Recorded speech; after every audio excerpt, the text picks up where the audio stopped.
Bismillah. Assalamualaikum warahmatullahi wabarakatuh. Innal hamdalillah alladzi ahyana ba'dama amatana wa ilaihi nusyur. Asyhadu an la ilaha illallah wahdahu la syarikalah wa asyhadu anna Muhammadan abduhu wa rasuluh sallallahu alaihi wasallam la nabiyya ba'dah amma ba'd. وقال الله تعالى في القرآن الكريم أعوذ بالله من الشيطان الرجيم بسم الله الرحمن الرحيم لقد خلقنا الإنسان في أحسن تقويم ثم رددناه أسفل سافلين إلا الذين آمنوا وعملوا الصالحات إلى آخر الآية صدق الله العظيم. Bapak, Ibu, kaum muslimin dan muslimat, jamaah Masjid Taqwa Muaru yang dirahmati oleh Allah. Kalaulah seandainya ada pertanyaan misi dan visi utama Rasulullah itu diutus ke bumi untuk apa? Kalau seandainya Rasulullah hidup sampai hari ini, maka pertanyaan itu pastilah dijawab oleh Rasul, innama bu'itsu liutammima makarimal akhlaq. Sesungguhnya aku diutus ke permukaan bumi adalah untuk memperbaiki akhlak manusia. Bapak Ibu jemaah sekalian, di dalam sejarah panjang kehidupan manusia, mulai dari dulu, sebutlah budaya dikenal pertama kali di Yunani sampai hari ini, maka permasalahan moral sudah menjadi masalah utama dalam kehidupan manusia. Jadi manusia itu dikatakan manusia adalah oleh karena akhlak dan budi pekertinya. Boleh kita beranalogi, sebenarnya seluruh makhluk yang pernah diciptakan oleh Allah di bumi, itu semuanya sama. Memiliki pendidikan yang sama, kerjaan yang sama, tanggung jawab yang sama. Binatang-binatang beranak, manusia juga beranak, jadi sama. Binatang-binatang itu makan, manusia juga makan, sama juga. Kalau manusia di dalam hidup, bakorong, bakampuang, bamasyarakat, basuku, babangsa, sebenarnya baru dirimbo aja itu jo, sama. Dulu di TV itu kan ada siaran flora fauna, itu menyiarkan berbagai macam jenis binatang seperti singa, harimau, kemudian kerbau liar dan sebagainya. Nah ternyata memang binatang-binatang itu hidup juga berkelompok, sama dengan kita. Lalu apakah yang membedakan kita dengan binatang itu sebenarnya? Jawabannya hanya satu kalimat, cara. Awak makan, binatang makan, cuman caro makan awak berbeda aja. Awak beranak pinak, binatang juga beranak pinak, tapi cara beranak pinak kita beda. Awak bakorong bakampuang, mereka juga bakorong bakampuang, bermasyarakat, bersuku dan berbangsa. Mereka juga demikian, sama. Cuman yang membedakan apa? Cara. Bakorong bakampuang kita punya pimpinan. Sebutlah ada pilkada, ada pemilu. Baru ada ribu pemilu belum. Cuman dengan cara yang berbeda. Jadi yang membedakan kita adalah cara-cara tadi. Cara makan, manusia spesifik. Cara bermasyarakat, manusia spesifik. Nah cara-cara yang mesti dilakukan oleh manusia ini, jika dikumpulkan, itulah dia akhlak karimah. Itulah dia perilaku manusia, dan di situ letaknya identitas kemanusiaan. Makanya harga seseorang itu bukan terletak pada postur tubuh, harta kekayaan, ataupun pangkat yang tinggi. Tidak di situ letak harga kita. Letak harga seseorang itu adalah terletak pada akhlak dan budi pekertinya. Kalau dalam bahasa Jawanya, harga orang itu terletak di tarati jo adab. Dan itu diakui oleh berbagai cabang ilmu, termasuk ilmu yang mengkaji dalam masalah moral perilaku. Dalam kajian Islam umpamanya, itu disebutkan al-adab fauqal ilmi. Adab itu di atas ilmu. Perilaku baik itu berada di atas ilmu. Bagaimana cara memahaminya yang benar? Biarlah agak kurang ilmu ji. Agak kurang ilmu seketek nak ada. Asalkan lai beradab dan batarati. Daripada terjadi sebaliknya, ilmu setinggi langit tidak dapat nak dibaca di sekolah leh. S1, S2, S3, kok ada S sudah tu mungkin masih dicapai, tapi tidak batarati, tidak berakhlak, tidak ada guna. Jadi keseganan seseorang, sebutan apakah dia orang baik, orang jelek, itu standarnya bukan kekayaan, standarnya bukan cantik dan ganteng, tapi standarnya adalah al-akhlaq, standarnya adalah perilaku. Nah, Bapak Ibu hadirin sekalian, secara umum yang disebut dengan akhlak itu dua saja, al-aqwal wal af'al, tutur kata dan perbuatan. Nah, tutur kata itu menggambarkan akhlak seseorang, perilaku menggambarkan akhlak seseorang, berpakaian termasuk jenis perilaku. Sekarang kita masuk ke kata-kata dulu. Nang Korea kundi, nan merah sago, nan baik budi, nan rancak masuk. Jadi menilai seseorang itu dengar saja apa katanya. Dalam kajian akhlak disebut, jangankan kalimat-kalimat yang tajam, tekanan suara saja itu sudah cukup jadi penilaian. Makanya dalam Al-Quranul Karim, Al-Quran itu banyak qaulan laina, qaulan salima, qaulan ma'rufa, berkata lembut, berkata ma'ruf yang disenangi oleh orang, qaulan sadida, berkata jujur. Itu banyak sekali dalam Al-Quran. Jadi tekanan suara saja itu memiliki makna yang berbeda. Contoh, kita manggil seseorang, atau mungkin seorang ayah memanggil anaknya. Taruh anaknya bernama Ani. Ani, lembut. Ani, itu berbeda maknanya Pak. Ani, kesini nak, Bapak ingin ngomong. Mungkin itu sambungnya. Tapi kalau Ani, itu sambungnya. Pakak, itu semua kamu. Jadi tekanan kalimat saja memiliki makna yang berbeda. Makanya dalam Al-Quran, la tarfa'u sautakum fawqa sautin nabi. Jangan kau keraskan suaramu di atas suara Nabi. Makanya seluruh yang keluar dari mulut ini, dia terbang dan tidak bisa ditangkap lagi. Itu adalah mengabarkan akhlak dan kepribadian. Walaupun sesungguhnya standarisasi suara tinggi, suara rendah itu juga tidak sama untuk satu komunitas yang berbeda. Umpamanya teman-teman kita yang tinggal di pinggir pantai,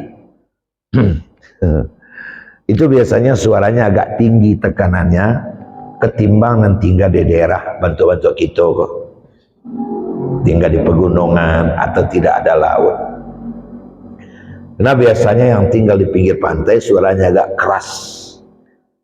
Kenapa? Karena setiap hari mengalahkan bunyi ombak.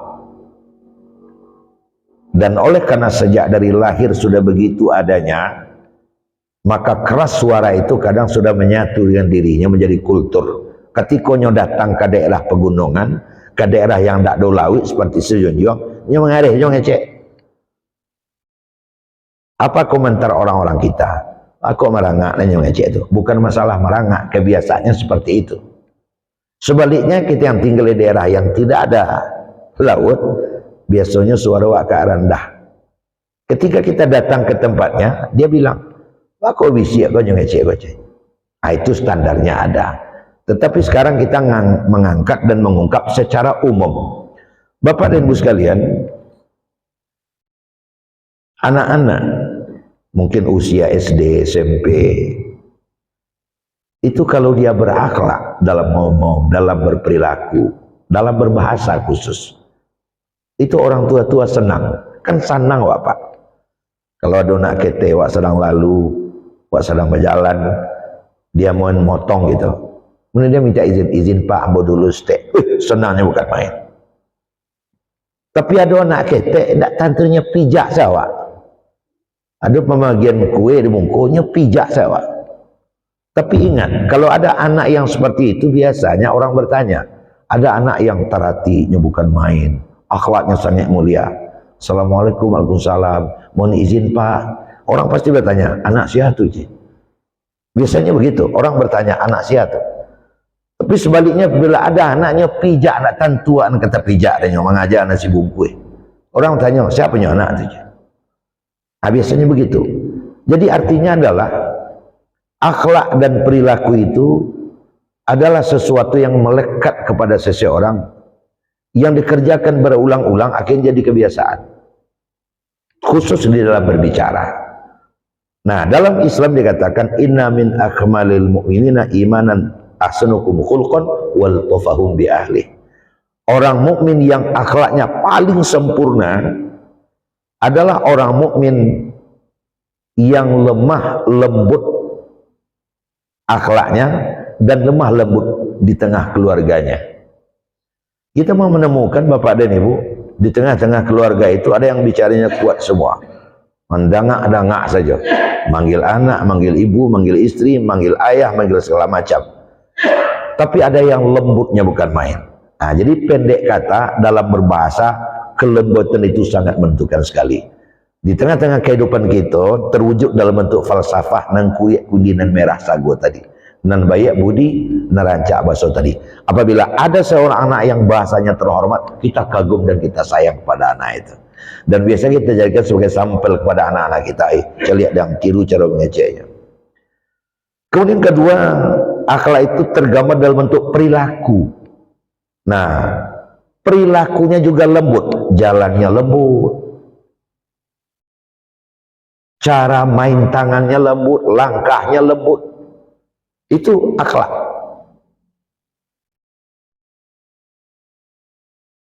Ada yang perilaku dan langkahnya itu kasar saja. Ambil piring ciek dirak piring diambil ciek pecah tiga. Ini cabut saya. Nah, perilakunya tidak lembut. Begitu juga tengah-tengah kehidupan sehari-hari, bersalaman saja dengan kita sudah bisa menggambarkan rasa keputih tangan harinya. Tapi ada yang lembut begitu rupa. Jadi Bapak Ibu, Islam datang adalah untuk itu. Bagaimana manusia itu punya akhlak dan moral. Nah Bapak Ibu, saya ingin nariknya ke sini. Dalam perjalanan masa kehidupan, itu mau tidak mau dan kita tidak bisa untuk menolak, sudah terjadi dekadensi. Moral itu merosot. Nah hari ini terjadilah moral yang sudah begitu kasar. Kalau awak di Minangkabau di Sabe itu jalanan nampe, mendaki, menurun, melereng, mendata. Kadang hari ini kita temukan jalan Ciek Sele mendata. Kadang kesan yang seperti itu muncul. Nah ada satu falsafah, anak sebapak kemenakan semama. Apa mananya anak sebapak?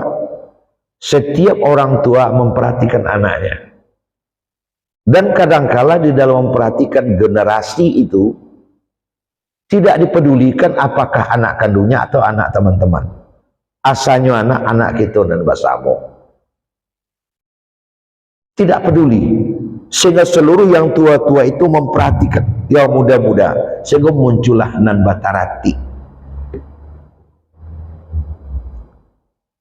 Seluruh mama memperhatikan kemenakan walaupun tidak kemenakannya sendiri. Nah Bapak Ibu hadirin sekalian,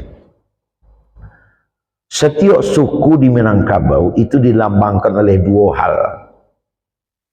Pertama, setiap suku itu pasti ada rumah gadangnya. Ibu ya. Yang kedua, setiap suku itu ada surau kalau saya suap. Sehingga ada istilahnya surau suku. Apa? Surau suku. Jadi setiap suku itu ada surau, ada rumah gadang. Lalu apa di balik semua itu? Itu adalah perlambangan kesepakatan untuk menjaga moral. Rumah gadang setiap suku ada cik nanti sembunyi. Setahu ambo, nah tentu kita semua juga tahu, di Minangkabau rumah gadang tidak pernah menyediakan tampek lalu untuk anak muda. Tidak ada tampek lalu untuk anak muda di rumah gadang. Supaya apa? Supaya anak muda itu lalu di surau. Lalu kemudian kalau lalu di surau itulah ada inyak guru yang menunggu. Belajarlah di situ setidaknya 3 mata pelajaran. Belajar mengaji, belajar mengecek, belajar bersilek, kan itu. Di surau tadi. Siapa itu? Anak muda. Kalau kata orang dahulu, babuah babu modalun, merantau ujang dahulu di rumah pagono balun. Pergi pun dia merantau, kultur kebiasaan di Minangkabau tidak hilang. Maka itu lah beraja di surau. Beraja mengaji artinya belajar agama. Tidak baca Quran saja. Lihatlah anak-anak yang saja ketek diajar mengaji di surau. Bataratinya. Beraja mengecek, beraja beradek. Baipa, bamintu, babipa, babisan, bamintu, babinantu, beradik, bakakak. Beraja mengecek, mulai dari bapak sambahan sampai badu sana. Akhirnya beraja basilek, ya untuk memalai diri, karena dek kapi marantau, sekadar untuk penjaga diri, kurang banyak nanjai, beraja basilek. 10 tahun, 15 tahun merantau, balik ke kampung. Nyondak kikuk tiba di kampung. Langsung bisa menyesuaikan diri. Kenapa? Sebelumnya sudah belajar. Lalu apa yang menonjol di tengah-tengah kehidupan pada masa lalu itu? Akhlak, budi. Gagak tabang jo hitamnya, orang Minang tabang jo budinya. Sehingga Bapak Ibu hadirin sekalian, yang paling menonjol dan diperhatikan di tengah-tengah kehidupan kita adalah budi, akhlak dan tarati. Bukankah ABS SBK?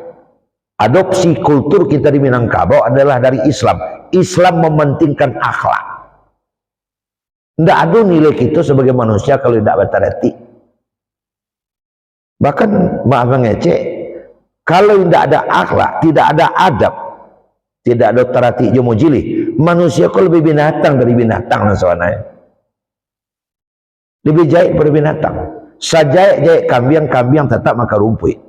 Tapi kalau manusia jahit, tidak nasi bisa dimakan apa? Basi makannya, semen dimakannya, bahkan daging teman juga dimakan.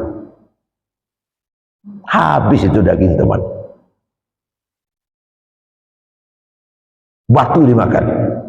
Satu-satu sampai semen dimakan. Semen surau itu lentu habisnya. Tempat-tempat ada satu-satu tempat begitu. Lebih berbahaya. Sebab manusia kalau tidak bertarati, tidak berakhlak, hari ini kalau kita lihat, mari kita memandang agak jauh sedikit, tidak apa-apa. Sekarang subuh, pulang pun hanya untuk tidur. Bagus saya dengarkan ini dulu. Sekarang kalau kita kemana-mana, kita menemukan bank. Ada bank BRI, ada bank BNI, ada bank syariah, BSI. Tapi kalau kita ke Eropa sana, kita akan menemukan bank sperma. Itu yang terjadi hari ini, Bu. Bank ginjal. Bagaimana dengan bank sperma itu? Masya Allah, itu adalah manusia yang melakukannya. Di sana tersimpan berbagai sperma. Jadi hari ini, kalau sepasang suami istri ingin punya anak 4, keempat-empatnya beda, itu terbuka peluang besar. Wah tanya cik baku anak-anak berapa beda kok? Ah, itu cerita mah. Itu paling kadang itu sperma orang Jepang, kok gak rendahnya stage. Nah nomor 2 itu kau mencong tinggi itu sperma orang Jerman. Aku orang putih, aku sebenarnya orang Inggris kok. Anang kampe itu mengkau samo jadi bantu aja. Itu nanda punya tu, artinya jadinya. Nah coba bayangkan, itu yang dilakukan oleh manusia. Dan banyak yang lain lagi Bapak Ibu hadirin sekalian. Memang manusia itu mengejar kemajuan, tapi tidak semua yang maju itu cocok dengan kehidupan manusia. Ada juga yang pas. Ke Makkah kini 40 hari pulang balik. Kalau dulu pernah setahun, itu bagus gitu. Tapi ada ketemuan-temuan manusia yang nggak cocok, yang nggak pas. Umpamanya bibit unggul, sayur hari ini ditanam, itu 18 hari udah bisa dipanen. Ayam 20 hari sudah bisa digoreng. Kalau dari telur 20 hari sudah bisa digoreng. Sawananya manusia bisa lebih itu Pak. Anak baru lahir, karena kita nggak ya kesibukan, nggak sempat untuk menjenguk teman kita yang melahirkan. Setelah 2 bulan baru kita datang. Nyampe di rumah, waktu kami mohon maaf baru datang lihat anak. Mana anak kita? Oh itu yang beli kue tadi. 2 bulan lah beli kue. Dia capek gini. Bisa terjadi sebenarnya.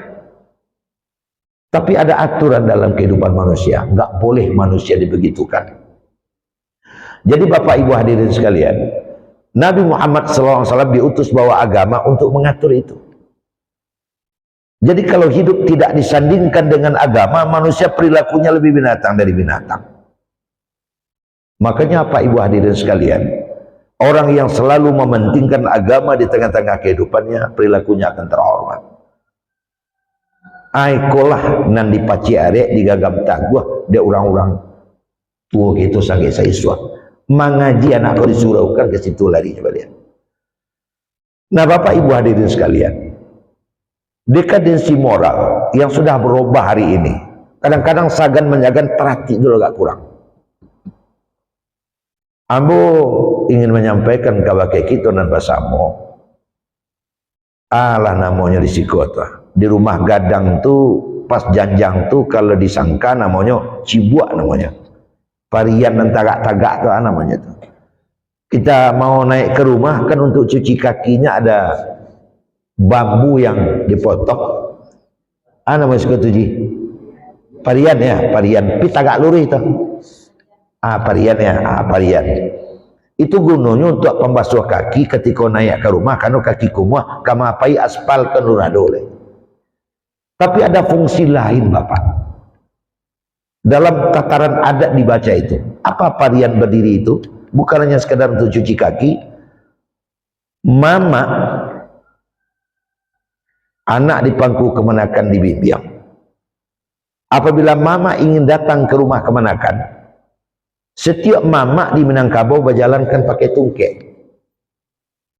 Itu ada makna filosofinya itu Pak. Seorang mama tidak boleh terjatuh. Karena dia digugu dan ditiru, tidak boleh terjatuh dalam segala hal.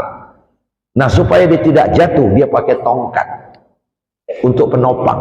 Entah kau tungkek, kau mau rabah. Nah itulah ceritanya tuh.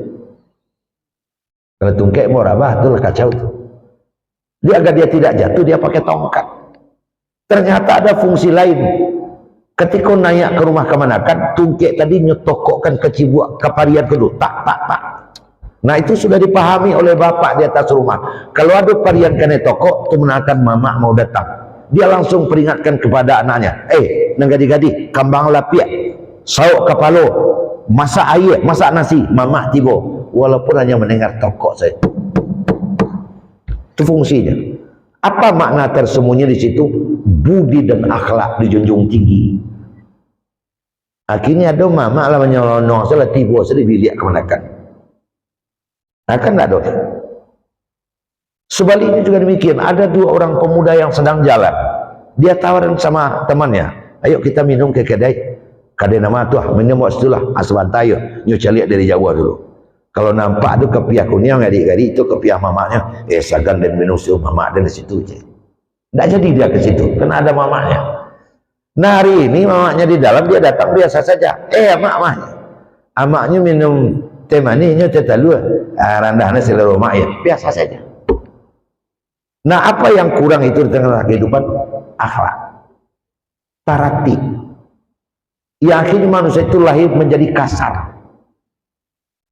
Dan apabila dia bergaul di tengah-tengah kehidupan, terjadi kekasaran pergaulan. Nah, itu yang bermaksud dengan dekadensi tadi. Apa yang kurang? Nah, ini dia.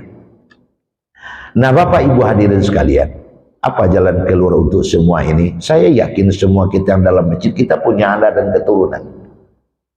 Pak, Bu, anak itu miniatur awak, Pak. Anak adalah fotokopi Ranggai.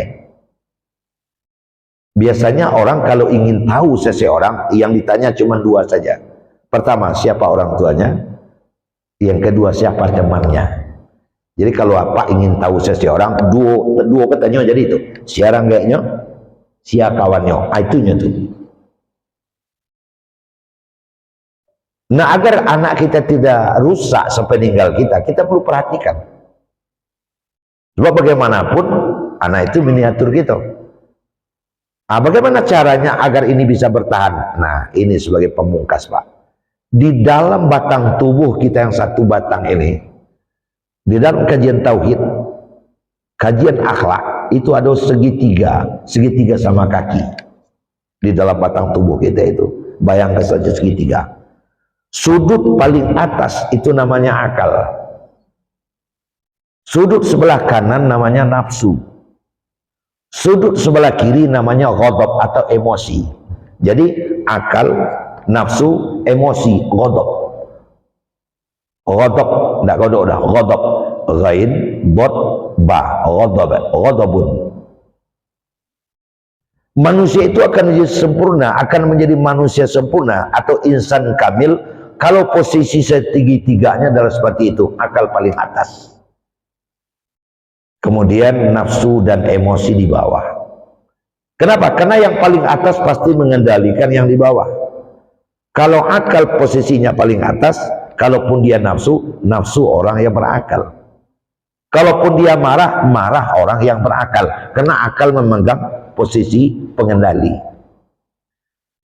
Kalau dibiarkan begitu saja, kadang segitiganya berputar. Berputarnya ke suo, emosi dete.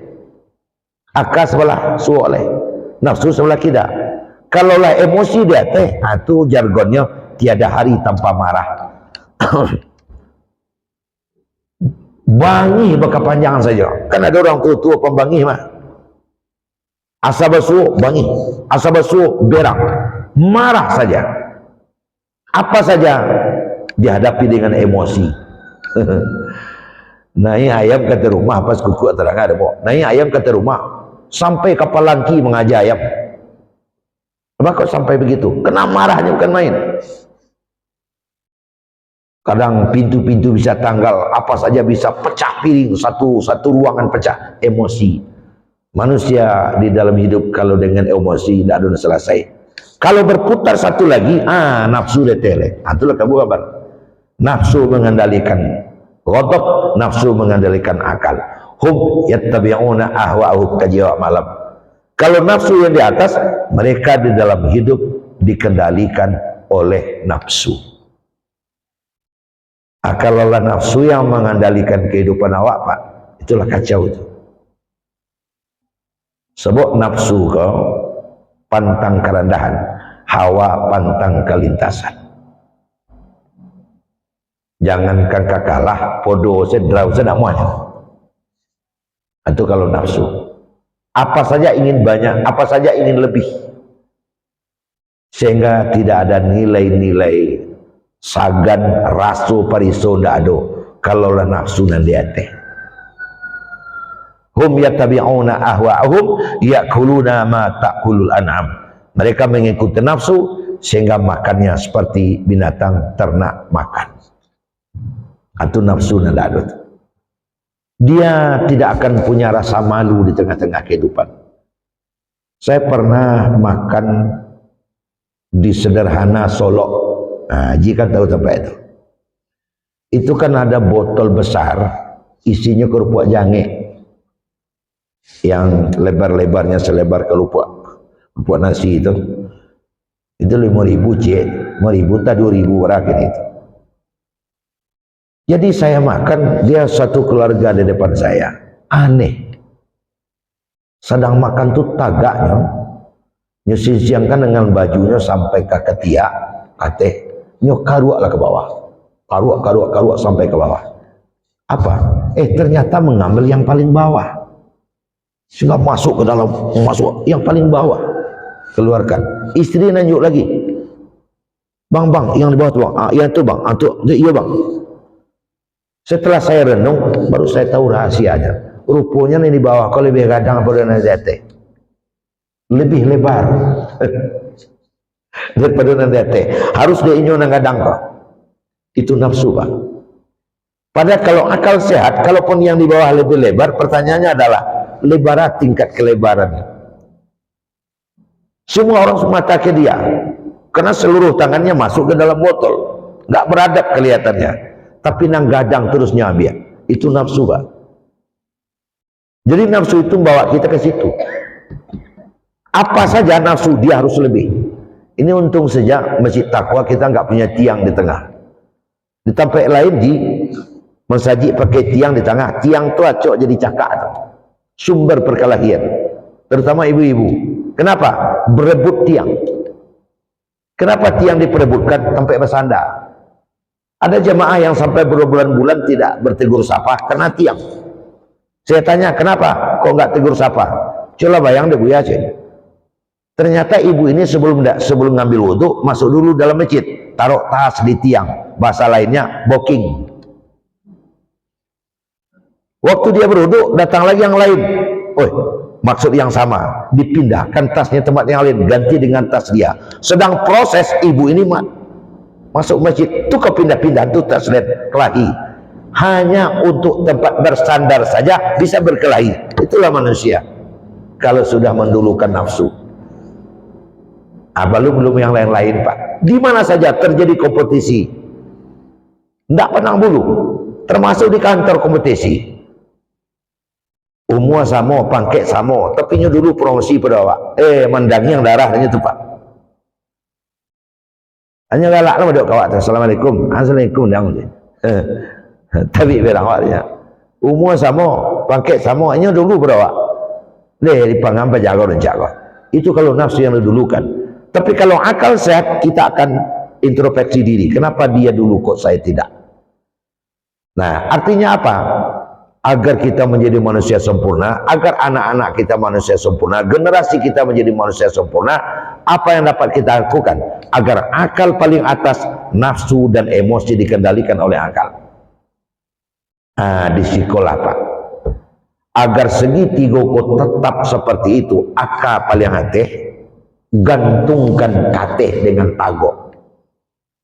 Alat menggantungkan akal kateh supaya posisi itu tidak berubah, hablum minallah namanya. Alatnya ibadah. Itu alatnya. Alatnya ibadah sehingga akal paling atas jadinya. Berpikir sehat, ibadah. Baca Al-Quran. Nah ini dia bulan Ramadan lagi. Baca Al-Quran, sholatnya yang taat, sedekahnya yang banyak. Karena kalau sudah ibadah, dia akan menjadi stabil pak. Sebab dalam pengalaman sampai kini, lunado wasu dewa emal yang menjalang pai mencilok, sholat 2 rakaat dulu. Ada tak pernah ke tengah doa? Ada. Kecil ketua amal yang aspayo barasilo mencilok kini ambil yang sunat orang luar dah. Kalau sudah baca Quran, kalau sudah sholat, maka akan jauhlah maling itu di dalam dirinya.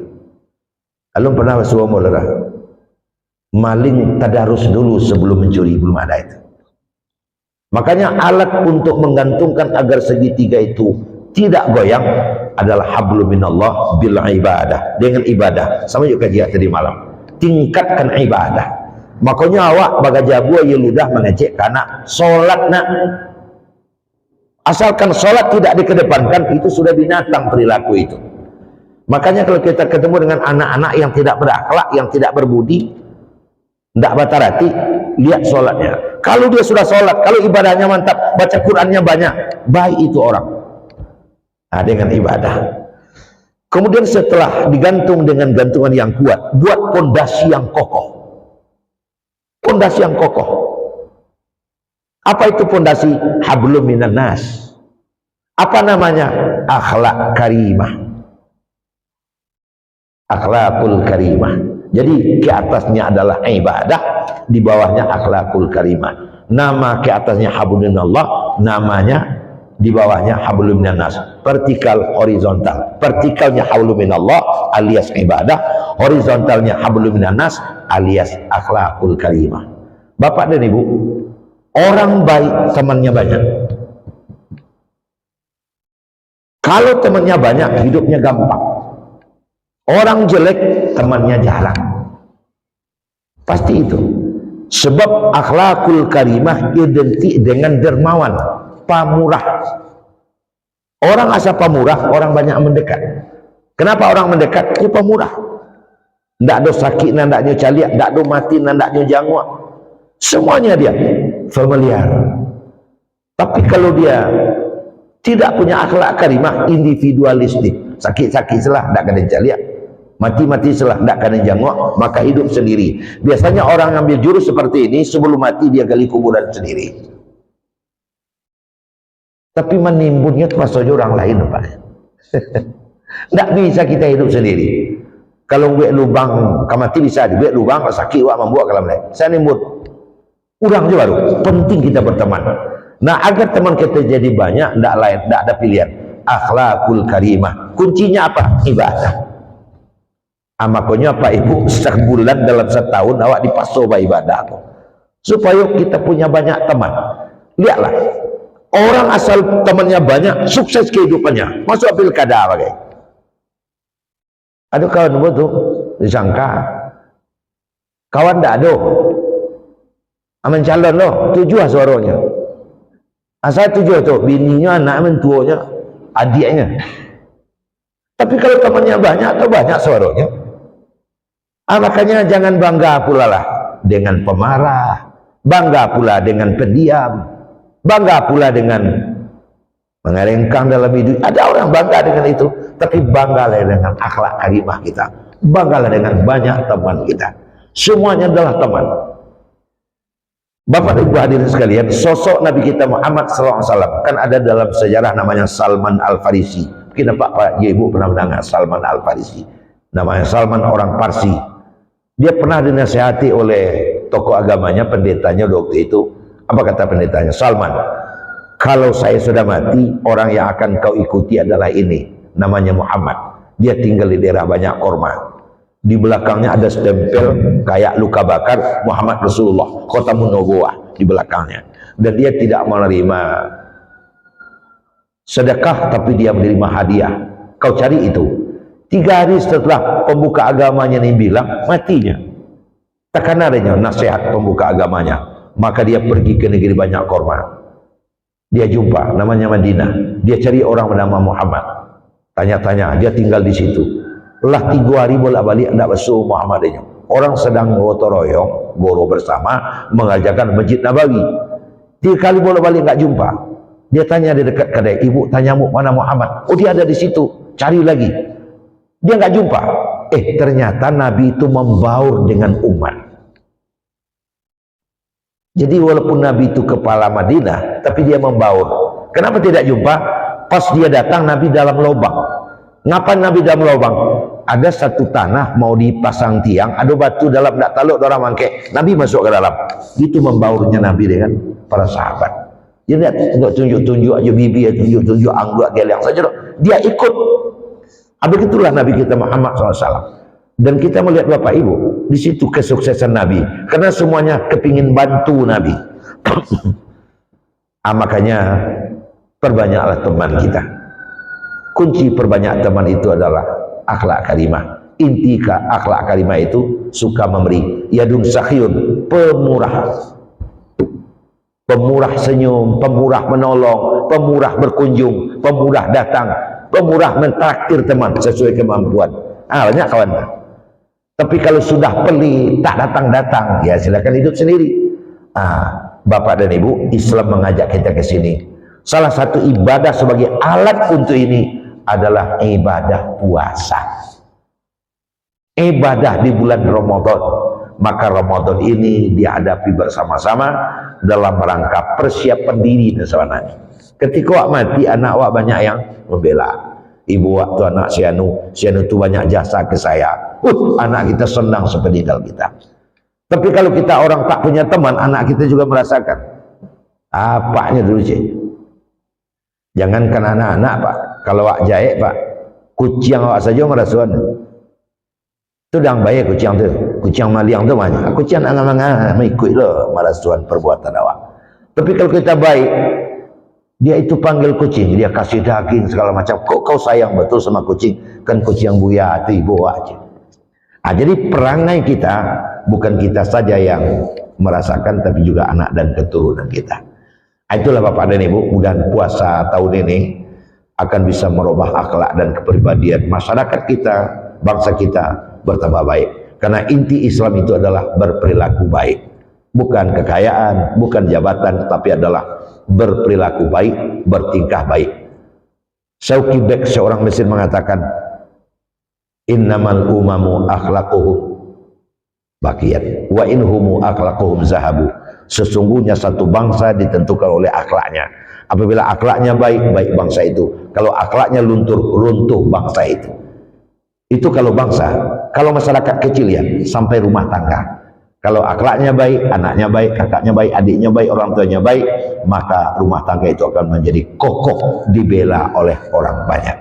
Itulah Bapak dan Ibu yang hormati, kapayung kubuah ke situ juh, tibur situ hari pagi, karena hari ladake 6:30, maka kita harus berhenti. Kami itu. Pergi jalan membali nanas ibu ke Sungai Bangi. Karena awak Allah banyak nan dinas, kalau buat tarikh tentu banyak nan bangi. Mungkin itu saja yang mau sampaikan. Mudah-mudahan ada manfaat. Selamat berjumpa kapan kita bersua kembali. Selamat berpuasa, selamat beribadah. Semoga kita diberikan kekuatan lahir dan batin. Banyak maaf. Assalamualaikum warahmatullahi wabarakatuh.